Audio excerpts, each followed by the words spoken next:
Today we're going to learn about classes and objects in Java.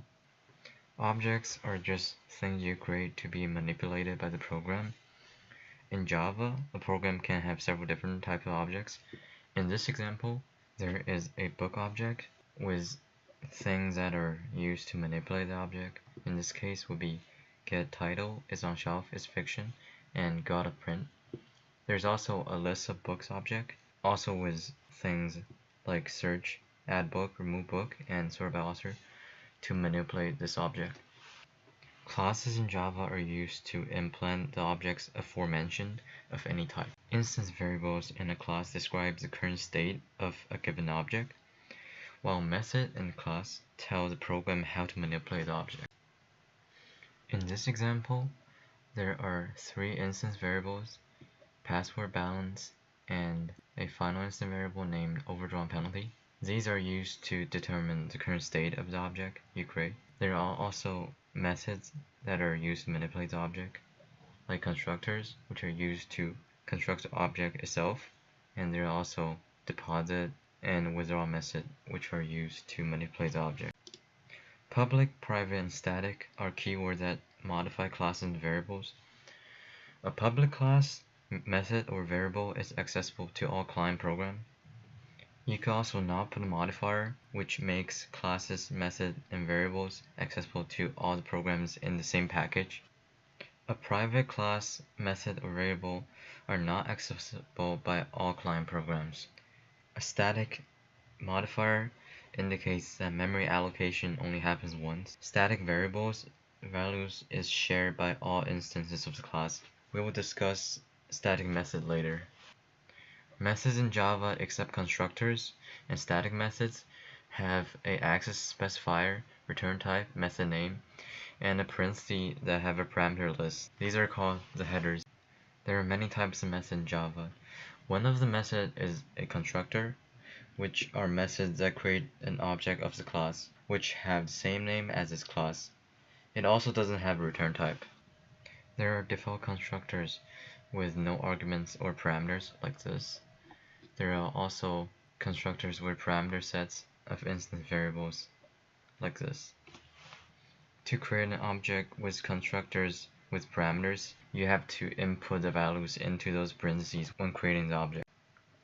Accessors are methods in Java that are used to obtain information from a class object without modifying it. They're mostly used in combination with objects that have private variables.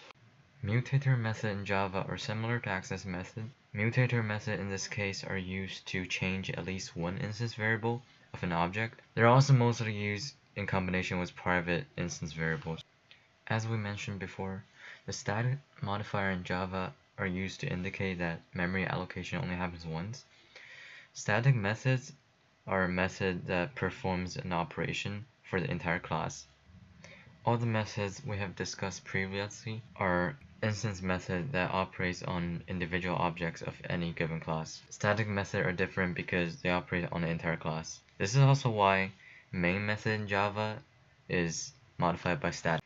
Method overloading is having two or more methods that have the same name. They work because the methods have different parameters. When you're using the methods, you input different variables, so the compiler will know which method you're referring to. The scope of a variable or method is simply where they can be accessed. For example, the variables declared inside a method can only be used inside that method itself. However, instance variables can be used everywhere in the class. This keyword in Java is used to let the compiler know which of the two variables of the same name you're referring to. The last thing we're going to learn in this chapter are two different types of data types in Java. They're reference and primitive data types. Double, integer, or boolean are all primitive data types, and objects you create are reference data types. Let's take a look at some of the questions of this chapter. The first question referred to this block of code is asking which of the following statement is false about this code. The answer is D because there are only two constructors in here. Constructors are methods that have the same name as a class. In this case, there are only two methods, time and time with some parameters. So the answer is D. Question 2 also referred to the same block of code. So let's see here. It's asking for what is correct code for the constructor with parameters. So this was int h, int m, and int s. The answer in this case is B, I believe, because you have set the instance variables hours, minutes, and second to the stuff in the parameter of the constructor. So the answer is B. Question 3 still referred to the same block of code. The answer is C, which is the statement 3 only, because the question is asking which of the code can output time t in the form of hours, minutes, and seconds, and t is time. Replacement 3 works because it prints time t in the correct form. The first replacement is wrong because it doesn't refer to the parameter. Replacement 2 is wrong because the client cannot access the private variables. Question 4 is asking about parameters of methods. The correct answer is C, because names are only variables for parameters. Overloaded method can have the same variable, but they need different variable types. For example, integer and double, like they have to be different. So the answer is C. Question 5 to 11 all refer to the same block code. Question 5 is asking what is the correct way to construct an date object in the client class. The correct answer is B, because to create an object you need to state the class you're creating it in, which would be have, and then you need a new keyword, which is also have. The main difference between A and B is B also referred to the correct constructor, which you have to state as date. A doesn't have that, so B is the correct answer. Question 6 is asking which of these code will cause an error message. Well, let's look at the first code, which just creates a date object with the name D1, and it states that D2 object also equal to D1, so that seems fine. The second code, it says D1 is null and D2 is also null, so that should be fine. The third one, however, is saying that the object D is equal to null, but it's defining int x as null's year, which should give the value of this. However, it's null, so it's gonna throw a null pointer exception, I believe. So the answer is C, which is 3 only. Question 7 is asking which of the following code will cause an error after creating this object. D equals to new date 13202. The answer is E, because year is a private variable and you cannot just access it directly.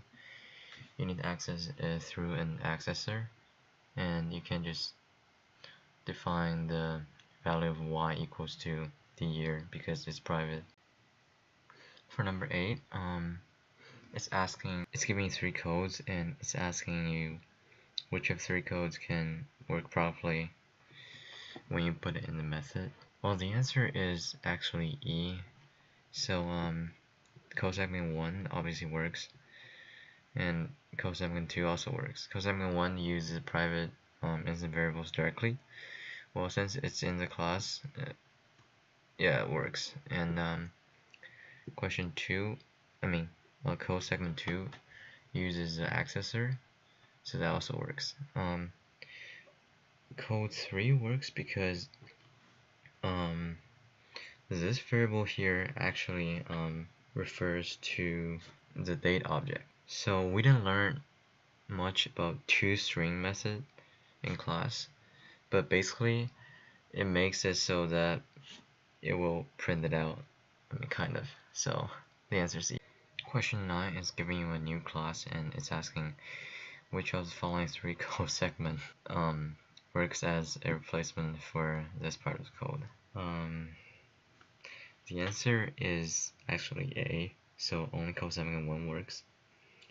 The second code segment doesn't work because you're using the accessor method to access the existing values, and you're actually trying to read new values into the date, so that doesn't work. And code segment 3 is using the variables directly, and the variables are private, so you can't even access them. So the answer is A.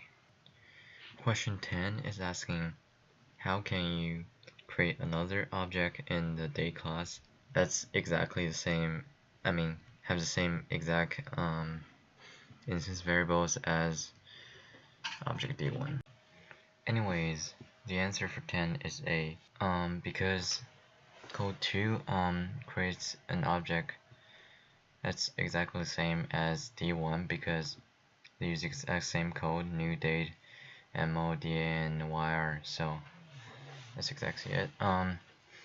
Code 3 works because it uses the accessor for D1's month, day, and year, so it also gets the same value.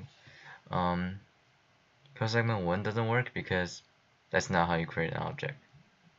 It only copies the, I think it's only the address of D1, and you set that equal to D2, but it doesn't create an object, so that's wrong. Question 11 adds a mutator method to the main date class this question was referring to. They also give you a code that shows how it runs, and it's asking what will happen after executing the code. So the answer is C, because in the main method of the code, they declared recent date as null, and you cannot change the null reference in the class because it's not initialized. So the answer is C. Question 12 gives you a bunch of private instant variables for a class, and it's asking you which of the following methods they give you will likely be static. The answer is B, because that's the only method they give you that's likely not referring to a single frog. It refers to more than one frog, so that's the case when static should be used. So the answer is B. Question 3 gives you a program and it's asking you to find the output. So you can learn from the code that you're going to print 2 lines because there are 2 print statements and there are no loops. So anyways, A equals 6, B equals 3. Those 2 numbers go into this method, x plus equal to y, so x now equals to 9, and y multiplies by x, so 3 times 9 would be 27, so it will print out 9 space and then 27. And outside of the method, a and b doesn't change, so it's still second 3, so the answer is E, because it prints out second 3 next after 9 and 27. Question 14 to 17 refer to this code. Question 14 is asking why is the reduce method not public? Well, let's see. So these are the constructors, and these 3 are methods that are public. These 2 are not public. So the answer is C, because these private method reduce and fix signs are not really intended for use in the main method, so they're only for usage in this class to like calculate the answers and stuff. Main method doesn't need this, so the answer is C.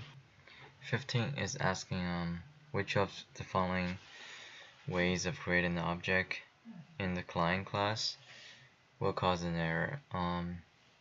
The answer is D, because it's using the constructor correctly, but in the parameter it put a double value instead of an integer. all of the constructor in the rational class are only takes integer as its parameters. So obviously this doesn't work, so D is wrong, so the answer is D. Question 16 gives you part of the code for the plus method, and it's asking you which of the following code is suitable as a replacement for this. The answer is E, because only E creates an object with the newly calculated numerator and denominator, and it also reduces it before getting returned. Question 17 gives you these codes, and it's asking you which of the following declarations would cause an error. The answer is D, because D is the only answer who uses n to invoke plus method, and well, n is not an object, and plus method can only be invoked with rational objects, so you cannot use n for that, so the answer is D. Question 18 and 20 refer to this code. Question 18 is asking you what will happen after executing this statement. Basically, only one object is created because the keyword new is only used one time, and the object's name is T1. And this code basically makes T2 and T1 the same object, and modifying T2 here basically also modifies T1. So T1's temperature is lowered by 20, and T1 is also converted to Fahrenheit. Now everything is referring to the same object because no new object is created, and they all use equal sign for that. So basically the answer is B, because you also converted Fahrenheit in the end. Question 19 is asking you which of the three different implementations are suitable replacement for this code. Segment 1 is not correct because is valid temperature is a static method, and you cannot refer to that with T, which is an object. Code second is not correct because is valid temp is not a method, so you can just do it like this. So only the third code is correct. So the answer is C. Question 20 is a similar question, also asking you to choose between three codes to replace this. Code segment 1 works because it just changes temperature properly using the temperature method. The second code also works, but it raises temperature later. Segment 3, although it does give you the result, it doesn't satisfy the condition because it modifies the original temperature, and it states here that original temperature must remain unchanged. So the answer is D, because only 1 and 2 works. Question 21 gives you this program, and it's asking the output when n equal to 3. This question basically asks you about like where count is accessed and stored. So count is increased every time in do something, but in main it's declared as 0 every single time. When you modify and do something, it doesn't modify in the main method. So in do something here, the count is only a local variable, and in the main method it's like for the main class. So the answer is A, because n equals 3 and the loop prints it 3 times. Question 22 gives you Z's code, and it's asking you what are the values of x, y, and a just before it finished running the program. So here in the main method, it creates an object x where num equals to n. In this case, it's 2, and it also creates an object y where num equals to 7, and here it binds a to y, so a and y refer to the same object. Here x equal to some method y. From here it increases y by 1 and sets x equal to that. Now x has been reassigned, so x is no longer 2, and it's also binding to y. So x, y, and a all now equal to 8 because a is also referred to the same object as y. And here it increased the number one more time, so now they all equal to 9. So the answer is A. question 23 structure is very similar to that of question 22. It's also asking you the value of these three things just before the end of execution of the program. However, the answer is a bit different. In this case, the answer is actually C. In this program, all of the modifying and manipulation on the values of x and y are only done in the method on the temporary variables, and they're not carried over to the actual variable. And this is why temp is also not defined, because they're only modified in the sum method. So the answer is C. And that's it for the video.